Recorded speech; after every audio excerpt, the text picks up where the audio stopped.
எல்லாருக்கும் வணக்கம். நான் அக்ஷய் பாரதி அண்ட் நான் கதை சொல்லிட்டு இருக்கிற ஸ்டோரியோட நேம் ரோசிஸ் பாட்காஸ்ட். நானே எழுதின ஸ்டோரி அண்ட் இந்த வீடியோ பார்ட் 13. ஸோ இதுக்கு முன்னால் உள்ள வீடியோஸ்லாம் பார்க்கலன்னா அதெல்லாம் பார்த்துட்டு இந்த வீடியோ பாருங்க. அண்ட் இந்த எபிசோடுக்கு நான் வச்ச பேரு லக்ஷ்மி ஆண்டி. போன பார்ட்ல நேஹா ஒரு பெரும் மூச்சு விட்டுட்டு நான் ஹெல்ப் பண்றேன், ஆனா அதுக்கு முன்னாடி வாங்க அந்த லக்ஷ்மி ஆண்டியை போய் விசாரிக்கலாம் அப்படின்னு சொன்னாங்கன்னு பார்த்தோம். ஸோ இப்போ எல்லாரும் கும்பலா லக்ஷ்மி ஆண்டி அப்புறமா அவங்க உடம்பு முடியாத ஹஸ்பண்ட் இருக்கிற ரூமுக்கு போறாங்க. அந்த லக்ஷ்மி ஆண்டியோட ஹஸ்பண்டால பெட்டை விட்டு எந்திக்கவே முடியாது போல. ஸோ லக்ஷ்மி ஆண்டி தான் வீட்டில் தங்கி இருக்கிறவங்களையும் பார்த்துக்கிட்டு வீட்டையும் பார்த்துக்கிட்டு அவங்க ஹஸ்பண்டையும் பார்த்துக்கிட்டு இந்த வீட்டில் வாழ்ந்துட்டு இருக்கிறாங்க. ரூமுக்குள்ள போனதும் இவங்க ஏதாவது சொல்றதுக்கு முன்னாடி லக்ஷ்மி ஆண்டியே பேச தொடங்குறாங்க. எனக்கு உங்க 2 பேர்கிட்டயும் கொஞ்சம் பேசணும் அப்படின்னு. அதுக்கு ரோசி, எனக்கு தெரியும் இப்ப வேஸ்ட் பண்றதுக்கு டைம் இல்ல, ஸோ டைரக்டா விஷயத்துக்கு வரேன். இந்த ஊர்ல இருக்கிற அந்த கெட்ட ஆத்மா யாரை பொசஸ் பண்ணியிருக்குது, அப்புறம் எங்க வச்சு இந்த ஊர் தலைவர் அப்புறமா அவர் ஆட்கள்லாம் பலி கொடுக்குறாங்கன்னு தெரிஞ்சா நல்லா இருக்கும் அப்படின்னு பாயிண்டா பேச லக்ஷ்மி ஆண்டியும் லைட்டா பயந்துட்டு நேஹாவை பாக்குறாங்க. ஏன்னா அவ போலீஸ்லா. அதனால ரோசியும் கவலைப்படாதீங்க, இன்ஸ்பெக்டருக்கு எல்லாமே தெரியும், அவங்க நம்மளுக்கு ஹெல்ப் பண்றதுக்காக தான் வந்திருக்கிறாங்க அப்படின்னு சொல்ல லக்ஷ்மி ஆண்டி வாயை திறந்து பேச தொடங்குறாங்க. ஊர் பூசாரியோட பையன் அப்படின்னு லக்ஷ்மி ஆண்டி சொல்ல, பூசாரியோட பையன் உடம்புலயே அந்த ஈவில் ஸ்பிரிட் இருக்குது அப்படின்னு யாஷு ஷாக் ஆகி கேட்க, ஆமான்னு அந்த லேடி தலையை மட்டும் ஆட்டுறாங்க. அவங்க ஹஸ்பண்ட் வேற லைட்டா பயத்துல நடுங்குறாரு. அதனால அந்த லேடி அவங்க ஹஸ்பண்ட் கையை ஸ்ட்ராங்கா பிடிக்கிறாங்க. நேஹா, அதனாலதான் அந்த பூசாரிக்கு யாரை பலி கொடுக்கணும்னு ஃபுல் பயோடேட்டாவோட தெரியுது அப்படின்னு லைட்டா எரிச்சல் பட்டு சொல்ல அந்த லேடி ஆமான்னு தலையாட்டுறாங்க. எல்லாரும் ஒரு செகண்டுக்கு அமைதியா அப்படியே நிக்க, அப்புறம் பலி கொடுக்குற இடம் அப்படின்னு அந்த லேடி மறுபடியும் வாயை திறக்க, அது எங்க இருக்குதுன்னு உங்களுக்கு தெரியுமா அப்படின்னு யாஷும் நேஹாவும் ஒரே நேரத்துல கேட்க, ஆமா நான் வேணா உங்களை அங்க கூட்டிட்டு போறேன் அப்படின்னு லக்ஷ்மி ஆண்டி சொல்ல, வாங்க இப்பவே போலாம் அப்படின்னு யாஷு சொல்ல ரோசி, நேஹா, கோபி, லைலா எல்லாரும் ஆமான்னு தலையாட்டுறாங்க. ஆனா லக்ஷ்மி ஆண்டியோட ஹஸ்பண்ட் அவங்க கையை விட மாட்டேங்கிறாரு. அதனால லக்ஷ்மி ஆண்டி அவங்க ஹஸ்பண்ட் பக்கத்துல உட்காந்து, நம்ம பட்ட கஷ்டம் வேற யாருக்குமே வேண்டாம், சுந்தர் சின்ன பையன், ஒண்ணுமே தெரியாம எதுக்காக அவன் உயிரை விடணும், இவ்வளோ நாள் வேற வழி இல்லாம தான் வாயை மூடிட்டு இருந்தோம், ஆனா இப்ப இந்த பசங்க அந்த கெட்ட சக்தியை அழிச்சிருவாங்க அப்படின்னு சொல்லிட்டு, அழிச்சிருவீங்க தானே அப்படிங்கிற மாதிரி லக்ஷ்மி ஆண்டி அவங்க ஹஸ்பண்ட் 2 பேரும் திரும்பி இவங்க 3 பேரையும் பார்க்க, நான் கண்டிப்பா சுந்தருக்கும் எதுவும் ஆக விட மாட்டேன், அந்த கெட்ட சக்தியையும் அழிச்சிருவேன் அப்படின்னு யாஷு ஸ்ட்ராங்கா சொல்ல, கவனமா இரு அப்படின்னு மட்டும் அவங்க ஹஸ்பண்ட் கஷ்டப்பட்டு எப்படியோ சொல்லிட்டு கையை விடுறாரு. அத்தோட எல்லாரும் அந்த பலி கொடுக்குற இடத்துக்கு கிளம்புறாங்க. வீட்டை விட்டு வெளியில இறங்குனதும் சுந்தர் அப்புறமா சுந்தரி அவங்க அப்பா அம்மா கூட சந்தோஷமா சிரிச்சு விளையாடிட்டு இருக்கிறது தான் கேக்குது. பத்தாததுக்கு இவங்கள பார்த்ததும் ஜாலியா ஹாய் வேற சொல்றாங்க. ரோசி, யாஷ், லைலா அப்புறமா கோபியும் ஒரு ஃபேக் ஸ்மைலோட கையை காமிச்சிட்டு கிளம்புறாங்க.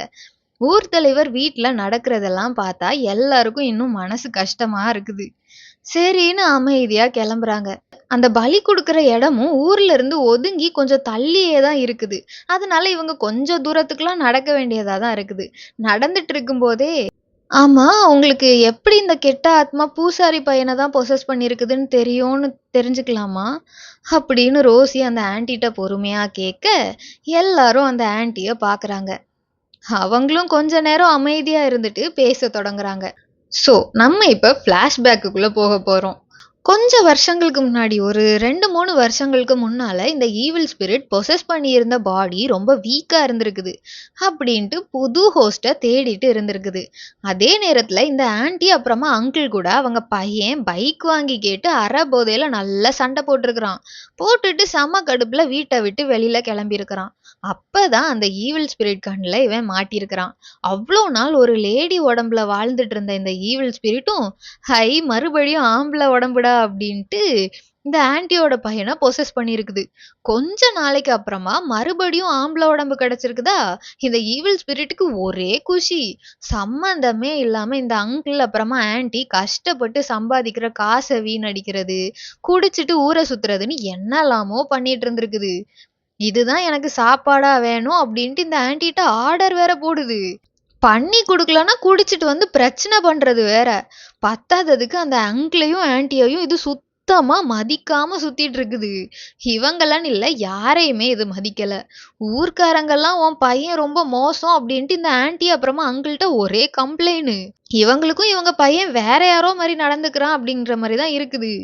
ஒரு மாசத்துக்கு மேல இப்படியே போக, ஒரு நாள் அவங்க பையனை பிடிச்சு வச்சு ஏன் இப்படியெல்லாம் பண்ற அப்படின்னு கேட்டு அழுது சண்டை போட்டிருக்கிறாங்க. ஆனா அவ்ளோ நாளைக்குள்ள இவங்க பையனோட உடம்பு ரொம்ப வீக் ஆயிடுச்சு. இந்த பாடிக்கு அந்த ஈவில் ஸ்பிரிட்டுக்கும் சுத்தமா செட் ஆகல போல. அது ஆல்ரெடி நல்ல உடம்பு எதுவும் கிடைக்கல அப்படின்ட்டு கடுப்புல இருந்ததா, இப்ப இந்த லேடி வேற கத்திட்டே இருக்க, அவங்க முடிய பிடிச்சு தர தரன்னு இழுத்துட்டு நேரா பலி குடுக்குற இடத்துக்கு போயிருக்குது. அதுவும் கரெக்டா ஆள் நடமாட்டமே இல்லாத இடமா பார்த்து தான் இழுத்துட்டு போயிருக்குது. அவங்க ஹஸ்பண்ட் அடிச்சு பாக்குறாரு, கத்தி பாக்குறாரு, கெஞ்சி கூட பாக்குறாரு. அது இந்த ஆன்ட்டியோட முடிய விடவே மாட்டேங்குது. பலி குடுக்குற இடத்துக்கிட்ட போனதும் அந்த லேடிய தூக்கி வீசிட்டு, இதுதான் நான் சாப்பிடக்கூடிய இடம். என்ன சாப்பிடுவேன் தெரியுமா? ஊர் மக்களை தான். உங்க ஊர் மக்களை தான் அப்படின்னு சொல்லிட்டு சாப்பாடை நினைச்சதும் இதுக்கு நாக்குல எல்லாம் தண்ணி ஊறுது. ஒரு சைஸா சைக்கோ மாதிரி பேசிட்டு அது சுண்ட அதே நக்குது. நக்கிட்டு இன்னும் சைக்கோத்தனம் அதிகமாகி சிரிக்குது. அந்த அங்கிளும் நேரா ஓடி போய் ஒய்ஃபுக்கு என்னாச்சோ அப்படின்ட்டு தூக்கி விடுறாரு. அவங்க அழுதுட்டே இருக்கிறாங்க. ஏன்பா இப்படியெல்லாம் பண்ற? உனக்கு நாங்க என்ன குறை வச்சோம்? சம்பாதிக்கிறத வச்சு உன்னை முடிஞ்ச அளவுக்கு நல்லா தானே பாத்துக்கிறோம். நீ எங்க பையன் தானானே சந்தேகமா இருக்குது அப்படின்னு சொல்லிட்டு அந்த ஆன்ட்டியால இது அவங்க பையன் உடம்புல இருந்து சைக்கோ மாதிரி சிரிச்சுட்டு அவங்க மூஞ்சிக்கிட்ட போய், சந்தேகம் எதுக்கு, நான் உன் பையன் இல்ல அப்படின்னு இன்னும் ஒரு சிரிப்பு சிரிச்சுட்டு, நான் உங்க எல்லார விடவும் ரொம்ப காலமா இந்த ஊர்ல தான் வாழ்ந்துட்டு இருக்கிறேன். உங்க ஊர் மக்களை தான் மரமா அப்புறமா சாப்பாடா பயன்படுத்திட்டு இருக்கிறேன். அப்புறம் உங்க ஊர் தலைவர்கள்லாம் சூடான புதன்கிழமை வந்தா போதும், பலி கொடுக்குறோம் அப்படிங்கிற பேர்ல எனக்கு மனுஷங்களை அவங்களே சாப்பிட தருவாங்க. வித்தியாசமான மனுஷங்களா சாப்பிட தருவாங்க. நான் அவங்க உயிரெல்லாம் உறிஞ்சி சக்திசாலியா மாறி சந்தோஷமா வாழ்ந்துட்டு இருக்கிறேன் அப்படின்னு சொல்லிட்டு மறுபடியும் சிரிக்குது. இவங்களுக்கு ஒன்னும் புரியல. ஆனா இது அவங்க பையன் இல்லைன்னு மட்டும் கன்ஃபார்ம் ஆயிடுச்சு. இது மறுபடியும் இந்த ஆன்ட்டிய ஏதோ பண்ண வர, என் பொண்டாட்டி மேல கை வைக்காத ஒண்ணுனா அப்படின்னு அந்த அங்கிள் ஏதோ கோவத்துல சொல்ல வர, இது கடுப்பாகி அவர் கழுத்தை பிடிச்சு மேல தூக்குது. எப்பவும் நான் தேடி கண்டுபிடிச்சு சந்தேகமே வராம சாப்பிடுவேன். ஆனா இன்னைக்கு அப்படின்னு சொல்லிட்டு ஒரு நமட்டு சிரிப்பு சிரிச்சுட்டு ஆணு வாயை பிளக்குது. இந்த அங்கிளோட உயிர் கொஞ்சம் கொஞ்சமா அதோட வாய்க்குள்ள போக தொடங்குது. இந்த ஆன்ட்டி அதோட காலை பிடிச்சு கெஞ்சுறாங்க, தயவு செய்து என் ஹஸ்பண்டை விட்டுடு அப்படின்ட்டு. இதுவும் அந்த ஆன்ட்டி சொன்னதை கேட்டா என்னன்னு தெரியல, திடீர்னு அவர் உயிரை உரியறதை நிறுத்திட்டு சிரிக்குது. எனக்கு ஏத்த மரம் கிட்ட எங்கேயோ இருக்குதே, எங்க அப்படின்னு சைக்கோ மாதிரி சிரிச்சுட்டே அந்த அங்கிள தூக்கி போட்டுட்டு ஆர்வமா சுத்தி சுத்தி தேடுது எங்கடா மரம் அப்படின்ட்டு. யாருன்னு பார்த்தா பூசாரியோட பையன். இந்த பூசாரிக்கு அப்புறமா அவர் பையன் தான் கோயில பாத்துக்கணும். ஸோ கெட்ட பழக்கம் எதுவுமே இருக்கக்கூடாதுன்னு ஸ்ட்ரிக்டா சொல்லி வளர்த்துருப்பாரு. பூசாரிக்கு ஒய்ஃப் வேற கிடையாதா, ஸோ பையனை எக்ஸ்ட்ரா ஸ்ட்ரிக்டா வளர்த்துருப்பாரு. அம்மா இல்லாத பையன்னு எந்த நிலைமையிலும் யாரும் கையை காட்டிடக்கூடாது அப்படின்ட்டு பார்த்து பார்த்து வளர்த்துருப்பாரு. இருந்தாலும் இந்த பூசாரியோட பையனுக்கு ஏனே தெரியல, வாழ்க்கையில ஒரு தடவையாச்சும் சிகரெட் பிடிச்சு பார்க்கணும், போதையாகி பார்க்கணும்னு ஆசை. அதனால சார் வீட்டுல இருந்து தள்ளி வந்து ஊருக்கு ஒதுக்குப்புறமா உட்காந்து குடிச்சிட்டு சிகரெட் பிடிச்சிட்டு இருமிட்டு உட்கார்ந்துட்டு இருக்கிறான். அரை போதையில அப்பதான் இங்க நடந்ததெல்லாம் அரைகுறையா பார்த்திருக்கிறான். பார்த்தது மட்டும் இல்லாம பயத்துல வீட்டுக்கு ஓடுறேன் அப்படிங்கிற பேர்ல பலி கொடுக்குற இடத்துல இருந்து கொஞ்ச தூரத்துல தடுக்கி விழுந்து கீழே கிடக்குறான். ஃபர்ஸ்ட் டைம் வேற குடிக்கிறாரா சாரு, போதைய எப்படி ஹேண்டில் பண்றதுன்னே தெரியல பையனுக்கு. அதனால வசமா மாட்டிக்கிட்டான் அந்த ஈவில் ஸ்பிரிட் கிட்ட. பூசாரி பையனை காலரை பிடிச்சு தூக்கி நேரா நிறுத்துது இந்த ஈவில் ஸ்பிரிட். ஹஹா, எனக்கு ஏத்த மரம் அப்படின்னு சொல்லிட்டு ஈஸியா இந்த ஆன்ட்டி பையன் உடம்புல இருந்து பூசாரி பையன் உடம்புக்குள்ள போயிடுச்சு. ஆன்ட்டியோட பையனுக்கு நிக்க கூட தெம்பு இல்ல. உனக்கு நான் விடுதலை தரேன் அப்படின்னு சொல்லிட்டு லக்ஷ்மி ஆண்டி பையன் உடம்புல இருந்த அந்த கொஞ்ச நெஞ்ச உயிரையும் உறிஞ்சு பாடிய தர தரன்னு இழுத்துட்டு வருது. எனர்ஜி ஸ்பாட் இல்லாதனால பாடி நார்மலா தான் இருக்குது. பார்க்க பக்கா நேச்சுரல் டெத் மாதிரியே இருக்குது. பையனோட பாடிய நேரா கொண்டு போய் ஆல்ரெடி அசைய முடியாம இருக்கிற அந்த அங்கிள் அப்புறமா அவர் பக்கத்துல இருக்கிற அந்த ஆன்ட்டி முன்னால கொண்டு போடுது. உங்க பையனால என்ன தாக்கு பிடிக்க முடியல. ஆனா இந்த உடம்பு செம மரம். ஓ! இந்த வார்த்தைய இப்படிதான் பயன்படுத்துவாங்களா? செம செம. அப்படின்னு சொல்லிட்டு ஒரு சிரி சிரிச்சுட்டு, வருஷங்கள் ஆனாலும் நான் இந்த உடம்புலயே இருக்கலாம். அப்படின்னு சொல்லிட்டு சிரிச்சுட்டு திடீர்னு சீரியஸ் ஆகுது. என் ரகசியம் தெரிஞ்சா உங்கள இப்படியே விட்டா சரிப்பட்டு வராதே. அப்படின்னு சொல்லிட்டு மறுபடியும் அந்த அங்கிள கழுத்த பிடிச்சு தூக்க, இந்த ஆன்ட்டி கால பிடிச்சு கெஞ்சுறாங்க. இதுவும் 3 டெட் பாடிய அப்படியே போட்டுட்டு போனா ஏதாவது பிரச்சனை வரும்னு, நான் உன்னையும் உன் புருஷனையும் சும்மா விடுறேன். ஆனா, இங்க நடந்தத பத்தி மூச்சு கூட விடக்கூடாது. யாருகிட்டயும் சொல்லக்கூடாது. அப்படின்னு அந்த பூசாரி பையன் உடம்புல இருக்கிற ஈவில் ஸ்பிரிட் சொல்ல, சொல்லவே மாட்டேன் அப்படின்ட்டு அந்த ஆன்ட்டி தலைய மட்டும் போட்டு ஆட்டுறாங்க. இவன் உடம்ப இப்படியே விட்டாலும் சரிப்பட்டு வராதே அப்படின்னு சொல்லிட்டு கொஞ்ச நேரம் யோசிக்குது. அத்தோட ஃபர்ஸ்ட் இந்த அங்கிள் இப்போ ஒழுங்கா அசையக்கூட முடியாம கிடக்குறாருல, அவரை தூக்கிட்டு போய் இந்த அங்கிள் அப்புறமா ஆன்ட்டி வேலை பார்க்கக்கூடிய ஒரு வாழைத்தோப்பு அதுல இருந்து கொஞ்ச தூரத்துல போட்டுட்டு, திடீர்னு நடக்க முடியாம விழுந்துட்டான்னு சொல்லு எல்லார்கிட்டயும் அப்படின்னு சொல்லிட்டு கிளம்புது. கொஞ்ச தூரம் போயிட்டு அந்த ஆன்ட்டிய இப்படி திரும்பி பார்த்து, அப்புறம் போறதுக்கு வீடும் இருக்காது, தங்குறதுக்கு வேற இடம் பார்த்துக்கோ, உன் பையன் சாவுக்கும் காரணம் வேணும்ல அப்படின்னு சொல்லிட்டு அந்த இடத்த விட்டு போயிருக்குது. இந்த ஆன்ட்டியும் தோட்டத்துல வேலை பார்க்குறவங்க கிட்ட போய் என் புருஷனுக்கு திடீர்னு ஏதோ ஆயிடுச்சு அப்படின்ட்டு அழுறாங்க. ஊர் மக்கள் எல்லாம் சேர்ந்து ஊர் வைத்தியர்கிட்ட அவரை கூட்டிட்டு போறாங்க. அப்பதான் திடீர்னு ஒரு ஊர்க்காரரு ஓடி வந்து, உன் பையன் போதையில வீட்டை கொளுத்தி போட்டுட்டான் அப்படின்னு சொல்றாரு. அங்க போய் பார்த்தா வீட்டை தண்ணி ஊத்தி அணைக்க ட்ரை பண்ணிட்டு இருக்கிறாங்க கொஞ்சம் மக்கள்லாம். ஆனா தீய அணைச்சு முடிக்கிறதுக்குள்ள அந்த ஆன்ட்டியோட பையன் பாடி ஃபுல்லா எரிஞ்சு போச்சு. இத இந்த ஈவில் ஸ்பிரிட் தான் கொளுத்தி விட்டுருக்குது.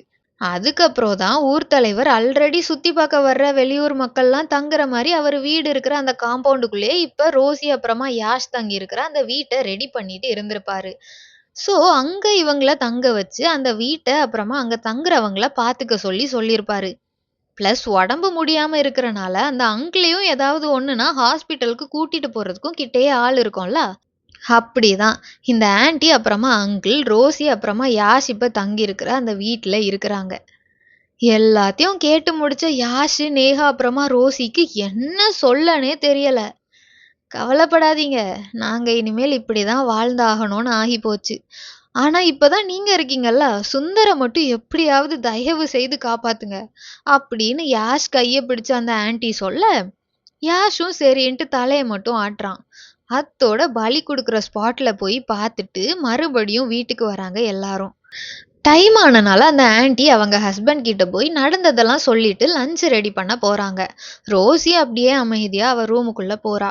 மறுபடியும் எல்லாரும் அவ பின்னாலேயே அவ ரூமுக்குள்ள போறாங்க. நேஹா கதவை லாக் பண்றா. ரோசி பெட்ல உட்காந்து எல்லாரையும் பார்த்து, மறுபடியுமா அப்படின்னு சொல்ல, யாஷ் ரோசி பக்கத்துல போய் உட்கார்றான். ஆனா அவ மறுபடியும் ஓடி போய் அதே மாதிரி சேர் எடுத்து யாஷ்ட இருந்து எவ்வளோ தள்ளி முடியுமோ அவ்வளோ தள்ளி உட்கார்றா. நேஹாவும் லைலாவும் ஐயோ அப்படிங்கிற மாதிரி இப்படி லெஃப்ட் டு ரைட்டு தலையாட்டுறாங்க. கோபி, இப்ப எதுக்கு இந்த டிஸ்டன்ஸ் மெயின்டைன் பண்றீங்க அப்படின்னு ரோசிய பார்க்க, அவ கோபிய மதிக்கவே இல்ல. அடுத்து யாஷ பாக்குறான். யாஷ் கடுப்புல மூஞ்ச திருப்புறான். அதனால கோபி 2 பேரும் அப்படின்னு வாய திறக்கிறான். அதுக்கு முன்னாடி, இப்ப அதுக்கு டைம் இல்ல கோபி அப்படின்னு லைலா சொல்ல, ஆமா, ஏதோ பொசஷன் ட்ரைனிங்லாம் என்னலாமோ சொன்னீங்களே, அதை ஸ்டார்ட் பண்ணுவோம் வாங்க அப்படின்னு நேஹா சொல்ல, யாஷ் ரோசி ஃபேஸையே பார்த்துட்டு இருக்கிறான். அவனை மதிக்கிற மாதிரியே இல்ல. அவங்க பேசுறது எதையுமே இந்த யாஷ் காதுல வாங்கலன்னு புரிஞ்சுக்கிட்ட நேஹா, யாஷ் அப்படின்னு கொஞ்சம் சவுண்டா கூப்பிட, யாஷும் ஃபர்ஸ்ட் நீ லைலாவை உன் பாடிக்குள்ள என்டர் ஆக விடு. உனக்கு நீ மட்டும்தான் உன் பாடியை கண்ட்ரோல் பண்ணணும்னு தான் இருக்கும் ஸ்டார்டிங்ல. உன்னை பார்த்தா நீ மென்டலா வேற ரொம்ப ஸ்ட்ராங்கா இருப்பேன்னு தான் தோணுது. ஸோ ஃபர்ஸ்ட் லைலா அவளை பொசஸ் பண்ண ட்ரை பண்ணு அப்படின்னு சொல்ல, லைலாவும் சரின்ட்டு தலையாட்டிட்டு நேரா நேஹாட்ட போய் அவளை பொசஸ் பண்ண ட்ரை பண்றா. ஆனா பொசஸ் பண்ணவே முடியல நேஹாவை. அதை பார்த்த யாஷு, நேஹா, இன்னைக்குள்ள எப்படியாவது லைலா உன்னை பொசஸ் பண்ணியே ஆகணும். அப்பதான் நாளைக்கு கொஹீசிவா சேர்ந்து சண்டை போட்டு ட்ரைனிங் எடுக்க முடியும். இது எல்லாத்தையும் பண்ணி முடிக்கலனா அப்படின்னு சொல்லிட்டு திரும்பி லைட்டா ரோசிய பார்த்துட்டு, இருக்கிற 1½ டேய கரெக்டா யூட்டிலைஸ் பண்ணாதான் நம்ம அந்த ஈவில் ஸ்பிரிட்ட தோக்கடிக்க முடியும். அப்படின்னு யாஷ் சீரியஸா சொல்ல, நேஹாவும் புரிஞ்சுது அப்படின்ட்டு தலைய மட்டும் ஆட்டுறா. அப்ப லக்ஷ்மி ஆண்டி வந்து கதவை தட்டி சாப்பிட கூப்பிடுறாங்க. அதனால எல்லாரும் லஞ்ச் சாப்பிட்டுட்டு ட்ரைனிங்கை கண்டினியூ பண்ணலாம் அப்படின்ட்டு டிசைட் பண்றாங்க. அப்படியே அமைதியா இருந்து லஞ்ச் சாப்பிட்டுட்டு மறுபடியும் எல்லாரும் ரோசி பின்னாடியே அவ ரூமுக்குள்ள போறாங்க.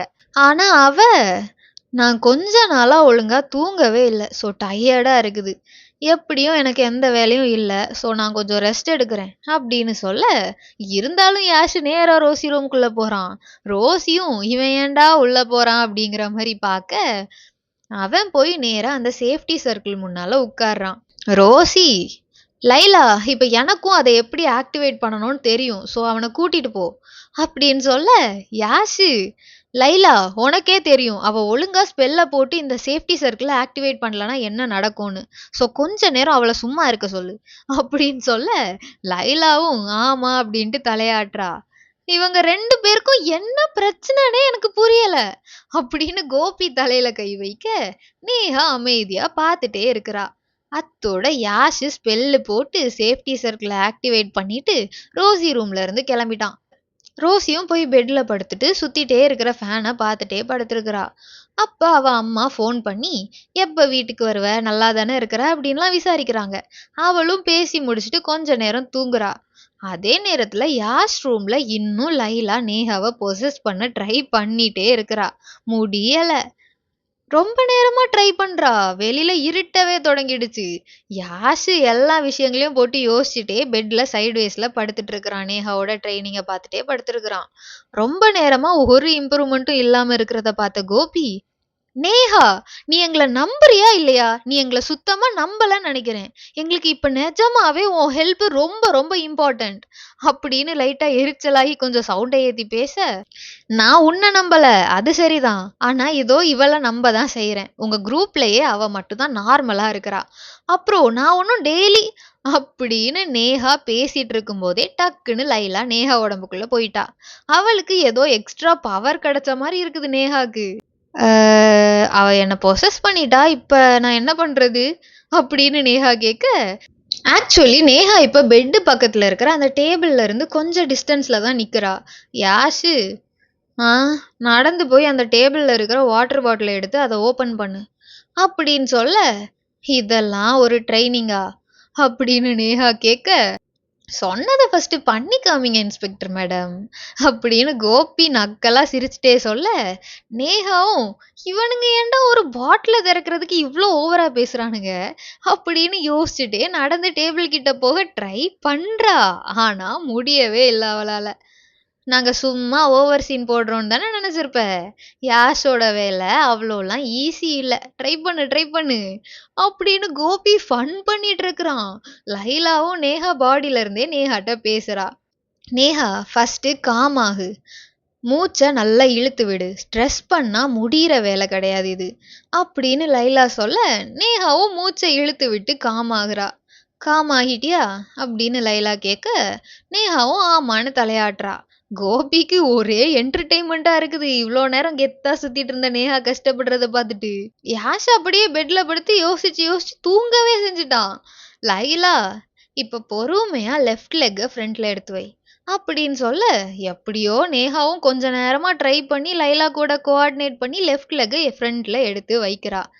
இப்ப ரைட் அப்படின்னு லைலா சொல்ல, அடுத்து கொஞ்சம் கஷ்டப்பட்டு ரைட் லெக்கையும் எடுத்து ஃப்ரண்ட்ல வைக்கிறா.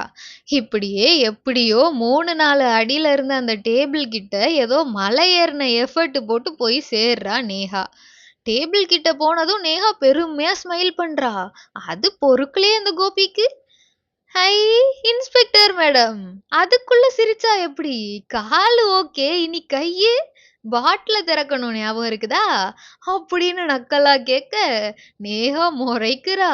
யாஷு இன்னும் தூங்கிட்டு தான் இருக்கிறான். லெக் கோஆர்டினேஷனை விட ஹேண்ட் கோஆர்டினேஷன் கொஞ்சம் சீக்கிரமாவே முடிஞ்சிடுச்சு.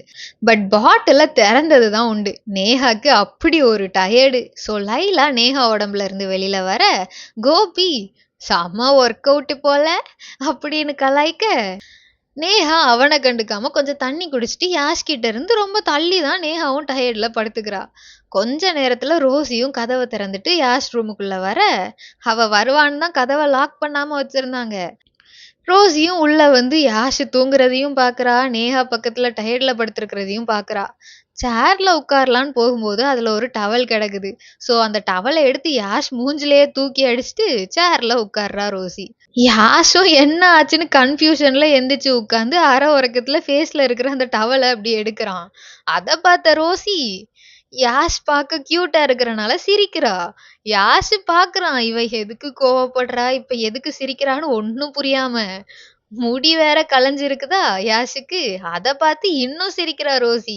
கோபி, கனவு வந்து பெட்ல இருந்து விழுந்து தலையில ஏதாவது அடிபட்டுடுச்சா அப்படின்னு ரோசிட்ட கேட்க, ஏன் தலையில அடிபட்டா மட்டும் தான் நான் சந்தோஷமா இருக்கணுமா அப்படின்னு சீரியஸா ஃபேஸ வச்சுட்டு ரோசி கோபிய பார்த்து கேட்க, அவன் என்ன ஆள விடுங்கப்பா, நான் ஒன்னும் சொல்லல அப்படின்னு வாய மூடிட்டான். லைலாவும் லைட்டா சிரிச்சுட்டு, யாஷ் உன் முடி காமெடியா இருக்குது அப்படின்னு சொல்ல, நேஹாவும் உடனே யாஷ திரும்பி பார்த்து சிரிக்கிறா.